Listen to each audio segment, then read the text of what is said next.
Good morning. Welcome back. It's time for us to take our motivation segment. Now, motivation has become more and more important, especially when it comes to this time of the year. A lot of people going through a lot of different things and also trying to make a lot of changes in their lives.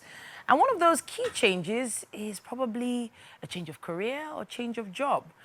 Right now, we're about to have a sit-down with Dr. Odabor Ejumudo. He is a passionate speaker, trainer, and coach with an enormous interest in building sustainable businesses that deliver value. And it's all about being committed and having a fulfilled workforce.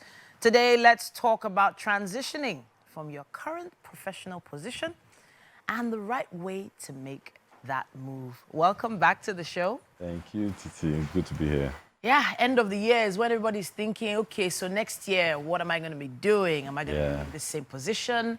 If I don't get this promotion by, the end of this year, what's next? Yeah. You probably have this conversation with quite a few of your team. Talk to us about what the steps are that we need to take. Yeah, thanks, Sissy, for that question. I really can relate with this because I used to be there several times over my career when I was a doctor, moving to corporate, in the different corporate companies I've worked for. But one thing stands out for me. Most times, people resign out of anger. Oh. Like, I'm done with this, I'm done, I'm out of the new year, new me, and all that. Good and fine, but that's the biggest mistake you can make. Don't resign suddenly, don't resign out of anger. The most important thing is planning, right? What do you really want? I'm all about long term. That's the kind of purpose thing people talk about. Okay. If you decide what you really want, that helps you create a plan. It could be a 3-month plan, 6-month plan. Okay. And I remember vividly, the same time, several years ago, I was desperate. I wanted to resign from my job. My wife and a close friend of mine said, no, you are not ready. Right? Objectively. Well, your wife would definitely tell you that now. Your wife, a wife generally would be like, okay, Oga, calm down, no. We have school fees, calm down, no. Yes. We have rent, calm down, no. Yes. We're supposed to travel next month. Yes, that was the main thing. Financially, I wasn't ready, right? Even though I felt, man, opportunities out there, I wasn't ready. So you have to look at it objectively. How much do you have? Can it sustain you over 6 months, 1 year? Yeah. So with that, I paused. Okay. And I made a 6-month plan. Okay. And at 6 months, I now changed. I moved on. So that's one of the major things I actually recommend. Okay, so now depending on the type of job you have, there are probably even some, I don't want to use the term restrictions, as to how you can leave a workplace. Yes. There's a process. Yes. There is, what do they call it? 30 days notice. 30 days notice. Then there's clearance. Yes. Right? So when you talk about transitioning from one job to another, those sort of things come to play as well, yes, right? Correct, they do. So yes, depending on where you work, you have to follow the due process. Some places, 3 months, especially at C-suite level, you have to do that. But most times, depending... many people just leave, I'm not interested, that's it, send a mail, I'm done. Those things burn bridges along the way. And also sometimes you need a referral or recommendation from such companies when you leave. You don't want to be going back, begging, please give me. So make it as smooth as possible. You never know where you need someone's help along the way. Okay. So I advise keep relationships open, keep it good, keep it cordial. Yeah. So now I hear quite a lot of rumblings of people wanting to change career based on the fact that there are a lot of career paths that 5 years ago were relevant. But according to what we see on social media, even on the news, they're saying some of these positions might not be relevant down the line. Yes. I'm talking about maybe finding something in the tech space or IT space. I don't know. Have you had those kinds of conversations recently? Yeah, I've had those kind of conversations. And it's the bandwagon effect, right? It's good, all good and fine. But also, I'm also be wary that don't always jump into what everyone else is doing. Okay. Like the fintech space opened up. It was like a bubble. And over a while, it doesn't seem so relevant in some spaces anymore.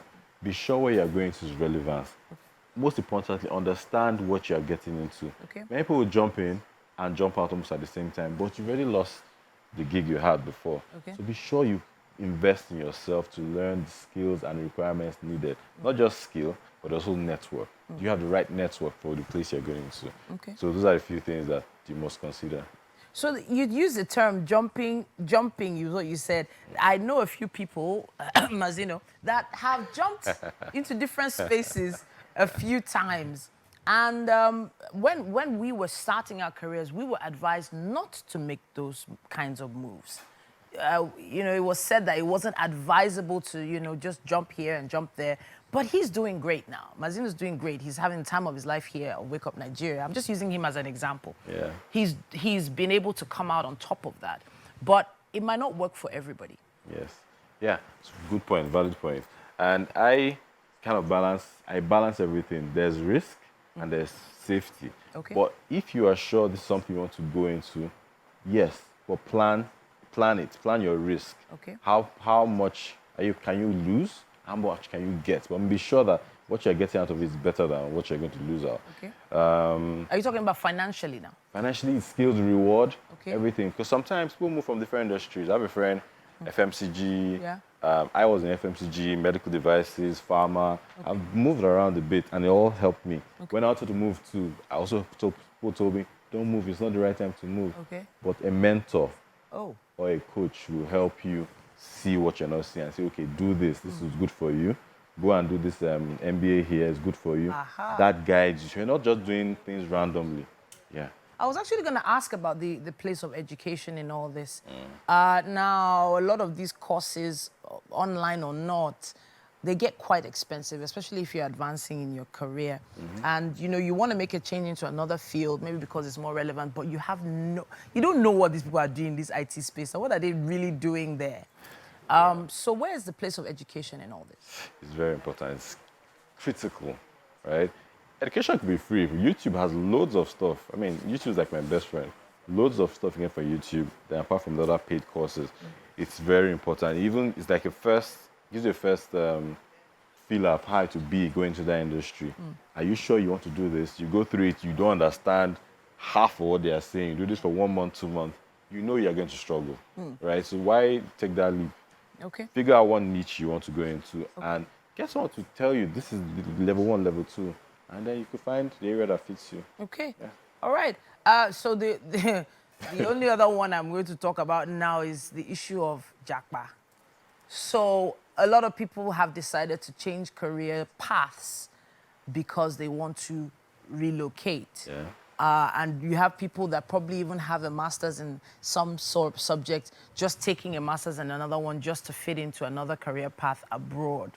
Now, this has a lot of effect on an average person, you know, mentally, and of course on families. Have you actually advised for or against in this area? Yes, you want to japa, you want to travel, taking another course. What's your opinion on that? Well, it's there's no right or wrong answer. Everyone literally has to decide their fate. But I would advise objectively, are you sure this is what you want to do? Okay. Are you doing it because everyone is doing it? The bandwagon effect. Have you planned 1, 2, 3 years? Yes, we pray a lot. We are very spiritual. Yeah. But be sure this is something, an industry you want to get into. And you've shown competence in it a bit. Because you go there 1 year, you've done your master's program, and it's done. After that, what next, right? You start floating in limbo. If you can plan at least 1, 2 years out, it's good. It's good. I know people have gone and made it, but I know people who have gone also haven't made it too. So it's really a choice that you have to come to.